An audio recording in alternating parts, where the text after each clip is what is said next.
It begins in the year 1983. We see two young guys being intimate with each other in a car. They soon see another car arriving in the distance. Then we briefly see one of the guys lying injured on the ground. We are led to believe that their togetherness was not well received by a certain group. 12 years later, two men ride in a car along with a young girl. They are a family. Aaron is the girl's biological father. The man next to him, Malik, is his boyfriend. The girl, Kayla, doesn't seem to mind having essentially two fathers. As they ride, something suddenly falls on their front window, cracking it. It is unknown what that was. Later, the three of them occupy their new house. Aaron mentions the silence surrounding them, which he loves. While the family goes about its ways, someone watches the house at night. When morning comes, Malik enters Kayla's room to tell her they should work on their new house. He has an interesting name that he calls her, Booger. While Malik gets situated in their new place, he puts a photo of him and Aaron in female clothing on a bulletin. Shortly after, he takes out cracked eyeglasses from his box. They seem to be important to him, so he gently places them on the table. Once he does, we briefly see it was his past partner who wore them. As he takes out the trash, Malik sees an elderly man within proximity. He greets him properly, but the man just walks away in what could be interpreted as a disappointment. Could the elderly man know about Malik's? Perhaps he does, which is what might disappoint him. How often does Malik have to face such discrimination, along with Aaron? It is something they both had to learn to deal with. After that, we see Malik sitting in his workspace. Aaron is there to tell him he's a brilliant writer. When they sleep, Malik hears a banging sound that makes him get up to search the house. Eventually, he discovers it was a tree banging against the window because of the wind. On the next day, he saws its troublesome branches off. As he does it, a lady stops by to visit. Aaron opens the door for her, and she introduces herself as Tiffany, their new neighbor. Almost no time passes until she finds out that Aaron is in his same relationship with Malik. Her response is much more pleasant than what the elderly man's response possibly meant. She says it's exciting. There are none like them in this town, according to her, although Malik says they might be hiding. Tiffany also gives them a plant as a gift. In his office room, Malik watches a certain public figure who says that the traditional family unit is everything. Malik takes particular interest in this statement. As he runs outside for exercise, those words still ring in his mind. Upon returning home, discrimination rears its ugly head to him. In big red letters, Malik has to look at a derogatory remark on the wall pertaining to his and Aaron's nature. Of course, the question becomes, who broke in to do this? Later, Malik paints over it. When Aaron returns home, Malik doesn't mention what happened. What gets mentioned instead is Kayla, sharing the good news that she got a job as a hostess at a restaurant.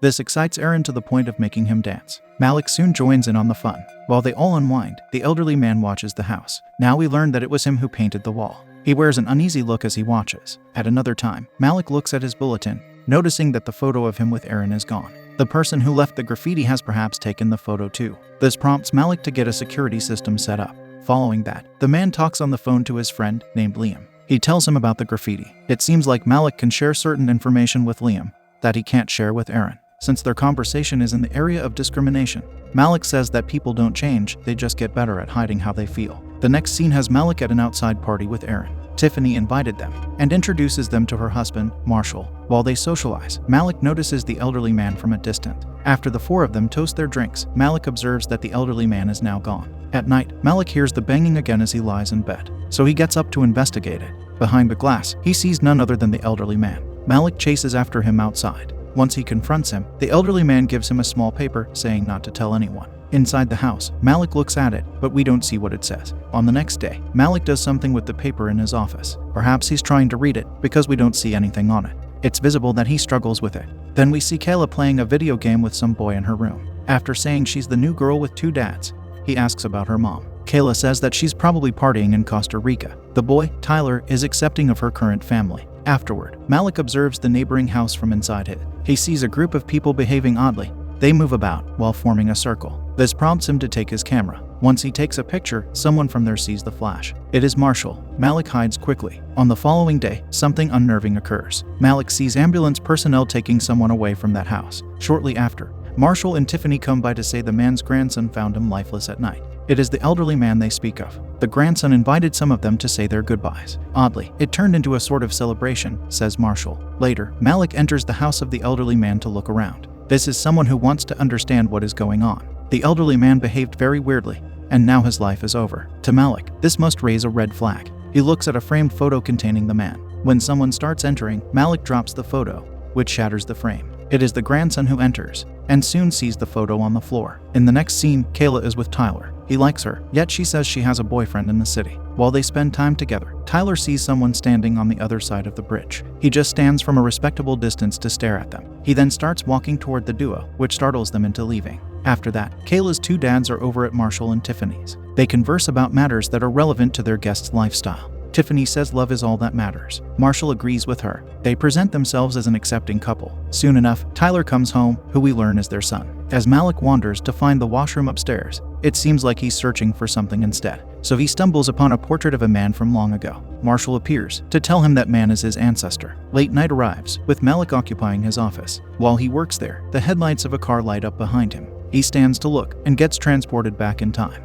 We see the young Malik again with his partner. We also see the wrongdoers this time, who do damage to their car. Right after, Malik wakes up in a panic. On the next day, Kayla sees Tyler outside, with a girl coming to him. It's uncertain how she feels about it. Following that, the elderly man's grandson knocks on the door. He is Matthew, telling Malik he needs to talk to him about his grandfather. The topic seems to weigh heavy on him, so they sit inside, where Matthew apologizes for his grandfather's strange behavior. He asks if he gave anything to Malik, which makes Malik lie that he didn't. Shortly after, Matthew inexplicably appears on the other side of the couch, which puzzles Malik. He says it is believed that his grandfather. Then he starts crying and intimately holding Malik. At that proper moment, Aaron comes in to see it. The only thing Matthew feels comfortable doing is introducing himself. Once he does that, he shows himself out. At night, Aaron and Malik hear Kayla scream. They come to the girl to witness her mysteriously covered in blood. She isn't injured. They soon discover there is a spot on the ceiling above her, which is where it came from. Malik climbs into the upper area to find lifeless animals there. After throwing them away, he asks Aaron if someone might have put them there. His partner doesn't think so. From his point of view, that sounds absurd. Later in his office, Malik watches a man on tape mentioning a certain clinic. This prompts Malik to search for it on the internet. It leads him to find an article stating that gay conversion therapy works. As he sleeps, some cloaked people stand outside the house, watching it. The next scene has Malik hallucinating about being in the shower with Aaron. It confuses him, but he gets the idea to spill water on the paper the elderly man gave him. Now it reveals something to him, many numbers that look like dates. So he goes to the library to research them. Soon he acquires information about a couple whose lives. Back at home, Malik finally shows the paper to Aaron. He says the elderly man was trying to warn them. He also presents the article he got today about the couple losing their lives in this town 10 years ago. Malik is upset that Marshall and Tiffany didn't mention this. At that point, Aaron tells him they did. They told him they were friends with that couple. He then tries calming Malik by saying not everyone is out to get him. In the garage, Malik talks to Liam over the phone again. He informs him that every 10 years, something bad happens in this town. However, Liam hesitates to believe this. He even soon hangs up the phone. That is when Malik notices a strange spot on the ceiling. After lowering the garage door, he observes that it's a spiral. What could it mean by being there? His curiosity keeps rising as he continues to look at the article about the couple. It rises high enough that he drives out to their house. Upon entering it, he sees the same spiral there on the ceiling. As he searches, eventually he hears a sound that makes him look where it came from. Now he perceives the strangest happening he's ever perceived in his life, a ghost-like lady who presents a bundle of videotapes to him before vanishing. After that mystifying experience, Malik comes back home to see his hard drive has been removed. He finds Aaron standing outside for some reason. He comes to him to receive something from his partner. We don't see what it is, yet Malik says it didn't happen. Whatever it is, it upsets Aaron considerably. He even tells Malik he doesn't want to see him at the house when he comes back. At that moment, we learn what the problem is. Aaron tosses several photos on the ground of Malik being intimate with Matthew. Back at the house, Malik is greatly upset. He doesn't know what to do. Then he gets a phone call regarding Kayla. The next scene has him interacting with the police because of her. We find out she did something bad to a girl named Jessica. The reason Kayla did that is because Jessica made an insulting remark about Kayla's family. At that point, Malik decides to reveal the harsh truth about the world to Kayla. He tells her it's not okay to stand out. He says this firmly with emotions, wanting the girl to listen to him. He also doesn't want her to be with Tyler, because he thinks the boy only wants one thing from her. She tells him that she won't. Although she said that, the next event we see is her being intimate with Tyler. After she tells him he seems to show care for the girl. He doesn't want to push her into changing it. That short exchange seems to contradict what Malik believes. Later, Malik watches Aaron in the house from his car. In a short time, Aaron closes the blinds. Malik is filled with sorrow, as snippets of his awful past haunt him. Afterward, he visits Marshall, to whom he explains his situation. Soon enough, Marshall mentions the hard drive he picked up. He says he saw the folder in it, yet Malik questions what he means. That is when Marshall appears in the other part of the room, just like Matthew did. We now learn there could be a paranormal connection between some people in this town. Either that or Malik hallucinates it. Marshall says that he made a new backup hard drive for him. After taking it, he is shocked to find Marshall right behind him. There is a sinister aura surrounding the man, the way he speaks, along with his intonations. It forces Malik to leave. Where he arrives next is a motel room. He takes out a book he managed to steal from Marshall's home. It has a spiral on its spine, resembling the two he already witnessed. He also takes out a gun before attempting to call Liam. However, his call can't go through. He then sees an ominous shadow behind the window. It even looks like it's facing him, but it is another hallucination, one that is followed by a second one of a ghost running at him. Once that happens, Malik starts watching the videotapes the ghost gave him at the house he visited. He observes that the couple on the tapes experienced similar events to the ones he has. So Malik's next step is to talk to Aaron on the phone about this. He says they have been chosen. The tapes made it clear to him. Soon he gets a severe headache, which allows him to discover he's been taking the wrong pills. After seeing a young girl on the tape, he thinks of Kayla. Doing so forces the man to drive back home. Upon returning, he screams for Kayla and Aaron. He finds strangers there instead, who laugh at him. When he does find Aaron, the man asks Malik where he's been. Malik is confused by that statement, but Aaron says he kicked him out almost 1 week ago. None of this makes sense to him. Despite that, he still thinks he needs to do something crucial, so he finds Marshall to point his gun at him. Malik says he's protecting Kayla from him, before firing a bullet into the man. This creates a disruption that concludes with Malik getting placed in jail. Aaron visits him to say he's putting the house up for sale. However, he says it's not the town he's running away from. It is implied that Malik is the main concern. This makes Malik say that Liam knows why he did what he did. When Aaron asks who that is,